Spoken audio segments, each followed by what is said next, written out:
kemarin pandemi itu kan akeh wong tiba-tiba tidak sekolah gitu. Jadi tiba-tiba kita merasakan nek tidak sekolah itu bagaimana. Di kenyataannya kan tidak semua orang bisa sekolah ke Bang. Kampus apalagi nih, saya ngomong ke kampus ya. Tidak semua orang wong kampus sekarang ya wis biaya sekolah di kampus itu udah marai kere gitu.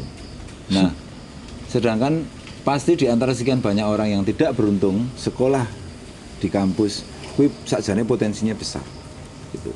Karena dia berhenti di SMA. Terus dia belum mengalami spesifikasi apa jenenge bidang ilmu yang dia minati gitu. Menimba ilmu di situ yang dia minati. Piye ya caranya? Bagaimana ya orang-orang seperti itu tetap bisa orang menyamai lah, tapi tetap bisa apa namanya meraih pencapaian yang sama dengan orang yang kuliah. Kalau bersandar pada ijazah, kan mate toh. Ya jelas. Ora iso sekolah ya ora sekolah, selesai. Sekolah. Kan ngene. Kan ngene lho Bang, maksudnya faktanya ternyata banyak loh wong sing ora kuliah, toh. Tapi kompeten. Belajar sendiri. Betul. Diterima di dunia kerja itu kan urusannya ternyata kowe kudu duwe ijazah. Atau 1-2 orang ternyata berdasarkan kompetensi ditompo.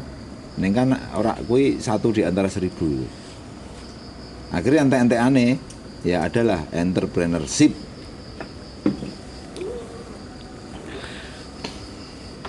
Jawabannya kalau kita mau kalau nggak pakai teknologi baru nggak iso. Itu kan cara lawas untuk memecahkan masalah itu tuh. Golek yang kompeten. Ya. Dalam satu solusi mesti harus ketinggalan juga. Itu improvementnya gimana gitu? Dengan internet, dengan kemampuan kita ngobrol satu dengan yang lain, ilmu itu bisa didapatkan dari mana saja. Misalnya sederhananya gini, yang sekolah ngajari yang nggak sekolah. Yang sekolah ngajari yang tidak sekolah. Oke. Yang nggak sekolah dapat ilmu jelas. Yang sekolah apa? Dapat apa? Itu yang disebut sebagai Feynman method of learning. Cara belajar paling efektif adalah dengan ngajari orang lain. Gue sekolah, gue tetap lebih pintar gue dengan ngajari orang lain. Efek yang terjadi adalah magang juga dia mengimplementasikan ilmunya dengan cara ngajari sih. Efeknya masyarakat juga yang tidak punya kesempatan sekolah bisa ikut belajar. Ntar ketika pada sebuah diskusi, ketika memecahkan masalah beneran nih, ilmunya dua-duanya nih makainya gimana nih, ketahuan nih di situ. Jadi tidak hanya dari sekolah, tapi dari magang diskusi memecahkan masalah. Entah jadi apa, di situ tujuannya bukan benar-benar melakukan untuk memecahkan masalah kok. Nomor 1, bisa ngobrol dulu nih, ngawin ke idea nih. Wong saiki dhewe diskusi wit durung dewasa kok. Oh, iya, betul. Latihan itu dulu loh. Di tengah diskusi, bisa saling belajar, kemudian logiknya gimana yang sehat untuk bisa menemukan masalah bersama. Sing sekolah ngajari sing ora sekolah jadi bisa punya kesempatan ilmu seperti yang sekolah. Menyinkronisasikan. Kan ideal banget, mengegaliterkan ilmu jadinya. Betul. Hanya bisa dilakukan kalau di internet. Efek lainnya dari saling ngajari adalah kemudian ada rankingnya. Ono bukan sertifikasi, stratane iki lho, kok ijazah iki lho. Oke, misalnya wong wis ngene lecture pirang ewu wong gitu ya. Ngobrol dari ngobrolnya atau dari membagi ilmunya. Betul. Itu ya nggak bisa diukur sekolah gitu. Gue pinter kayak ngopo nek iso kerja sama orang lain nggak produktif juga loh. Nah itu loh concern pendidikan kita. Itu kalau dilakukan dia mau ngajari wong liya, dia harus ngadepi nih orang lain. Gak mudah lo ngajari wong goblok sing kemaki iki. Iya, kesel ya, Bang. Oh, capek loh. Tapi orang yang punya kapabilitas seperti itu, ilmunya kan kepake lebih gede daripada sing ra iso bersosial, berkomunikasi. Goblok kemaki ya. Ada satu tempat untuk yang satu belajar, yang satu ngajari, saling satu ngajari, yang satu belajar, diskusi bareng, udur, belajar berkomunikasi, belajar bekerja sama, kelihatan siapa yang ngajari, kelihatan siapa yang belajar, kamu belajarnya di bidang apa, ketahuan interestnya, kamu ngajari orang berapa, kelihatan kemampuan komunikasinya, stratanya justru lebih akurat daripada sekolah yang ditaruh di box. Benar. Karena dia langsung ditaruh di ruang publik. Itu mungkin di dunia internet. Oke. Dan itu yang gawe aku iki potensi kok ngene kok ora dienggo to. Asu iki wong-wong iki. Ya semoga Terus semoga kedepannya segera ada Dimanfaatkan. mekanisme di internet yang mewadahi seperti itu ya. Nah, itu kotak tembok ya, kotak ruang publik, kotak internet. Ruang publik kok. Ya, Anyway nanti kalau kan ditaruh di kotak kelas itu kan agar kamu berlatih dulu, resikonya kecil, nanti di ruang publik juga. Tapi itu, Kenapa nggak taruh di ruang publik sekalian? tapi sekolah itu kadang-kadang melupakan itu. Walaupun konsep awalnya seperti itu. Iya, iya. Menyiapkan Banyak hal yang kita lupa pada sebab aslinya itu banyak. Benar. Makanya aku nang inti-inti penting untuk kamu ngelok objek tujuan gitu. Ngelakukan apa begitu lock tau tujuanmu. Karena tengah jalan iso lali. Karena tanpa tujuan itu semua keputusanmu tanpa tujuan tidak ada skala prioritas terhadap keputusan. Waktunya sama-sama 24 jam, harus dipilih mana melakukan mana nih. Yang prioritas adalah yang paling cepat membawa gue yang tujuan. Kalau nggak ada tujuan, baliknya ke seneng ra seneng, gayeng ra gayeng, ke biologis lagi balik. Jadi kalimat ya sudahlah berjalan apa adanya, ya sudahlah ngerespon keadaan. Kui bisa diversuskan nggak dengan target, dengan objektif yang kita lock? Itu tidak bisa dihilangkan bahwa gini, kalau kita punya tujuan, kita tahu mau ke sana, tapi pasti ada halangan situasi. Kita pengennya 10, jalannya geronjal wis lah 5 wis, nggak masalah. Itu kan wis lah keadaannya seperti ini gimana lagi. Tapi M-nya kan nggak berubah. Tapi 10 tetap dicekel neng das ya. Kan tetap tujuannya sama nih, walaupun speednya nggak bisa 10, speednya hanya 50 karena keadaan. Ya ada hal-hal lebih banyak hal yang tidak bisa kita kontrol daripada yang bisa kita kontrol. Tapi bukan berarti hal yang tidak bisa kita kontrol kita beri kesempatan untuk mengubah tujuan kita. Saya hanya pengen kalau misalnya besok ya Brang saya jadi presiden gitu loh, apa besok misalnya gitu.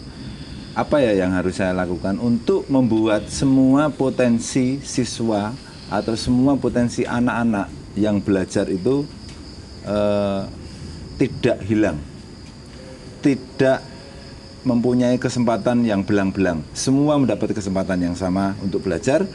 Jadi saya sebagai presiden negara wis wajibku wis selesai gitu untuk apa jenenge Presiden. Ini sebagai posisinya apa? Presiden. Paling tinggi. Okay. Pokoknya paling tinggi dalam sebuah negara.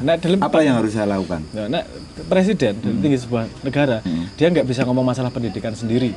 Karena masalahnya kompleks sih. Pendidikan itu ada hubungannya karo policy, hubungannya sama ekonomi, ya kan saya tinggal ngumpulkan orang toh, Brang. Nah, nek ngomong tujuannya ke sana, nomor 1 yang harus dilakukan adalah kita sadar bahwa masalah ini tidak berdiri sendiri. Ada masalah ekonominya, ada masalah segala macam gitu. Oke. Ya. Yang rembuk itu harus orang-orang kompeten. Ahli gitu. Ahli ekonomi, ahli pendidikan, ahli politik, segala macam. Kita cari titik optimalnya gimana nih untuk menuju kamu nih. Kayak misalnya Kementerian Pendidikannya, saya minta dana 500 triliun sebulan tak didik kabeh beres. Si ekonomi, nek sakno yo ora kuat lho kita negarane nanti. Nah, itu kalau yang ngomong orang-orang kompeten, mereka nggak menang-menangan. Benar. Mereka cari titik optimalnya. Oke, kita paham bersama bahwa pendidikan ini penting gitu. Tapi gasnya kuatnya seberapa kita nih? Stabilitasnya seberapa nih? Di lapangan masalahnya gimana nih? Kita bisa ngegas seberapa nih? Itu ya kalau yang ngobrol bukan orang-orang kompeten. Sak pinter-pinternya presiden. Benar. Sak hebat-hebatnya sopir nek mobilmu bosok ya ora iso mlaku. Sama aja. Berarti presiden itu sebenarnya kan yang dibutuhkan hanya skill manage ya, Brang? Enggak. Tapi nah aku kan manajer leto. Sajane cocok toh kalau jadi presiden. Karena aku manage. Aku manage ahli ekonomi, manage ahli pendidikan untuk berkumpul bersama memecahkan masalah pendidikan. Atau bagaimana? Nek manage secara mikro manage itu menteri justru. Dia manage pada sebuah bidang tertentu. Tapi kan menteri bidangnya sudah spesifik, Bang. Iya. Nek presiden kuwi dhek ngomongnya lebar iki. Dia sudah pada kontekstual, bukan hanya pada konseptual. Nek konseptual iki para menterine itu. Oke. Dia pada kontekstual. Kontekstual itu apa? Menggabungkan konsep-konsep gitu loh. Yang banyak konsep. Apa konsep ekonominya gimana, konsep ininya gimana. Dia yang harus dia miliki adalah dia punya visi. Dia punya kemampuan mengkomprehensi, nggak harus detail. Paling nggak tahu pembobotan. Ekonomi saat ini, pendidikan saat ini, kita powernya segini, ininya gini. Oke, dari segini banyak gimana nih? Oke, kamu tak kasih budget segini, kamu segini, objektifnya gini-gini, lakukan yang tak omongin. Jadi nomor satu dia punya visi dan dia punya pengetahuan ke dalam, punya pengetahuan terhadap sistem yang dia bawahi. Yang dia bawahi. Yang dia bawahi. Nggak harus detail, dia nggak harus tahu sistem pendidikan detailnya seperti apa, nggak harus Itu tahu. tugasnya menteri. Ada tugasnya sendiri di situ. Paling nggak dia tahu output bobot gitu. Dari sebuah bidang, dia tahu resikonya, tahu kekuatannya, SWOT-nya lah. SWOT-nya tahu dari sebuah bidang, terus dia bisa mengawinkan itu semua.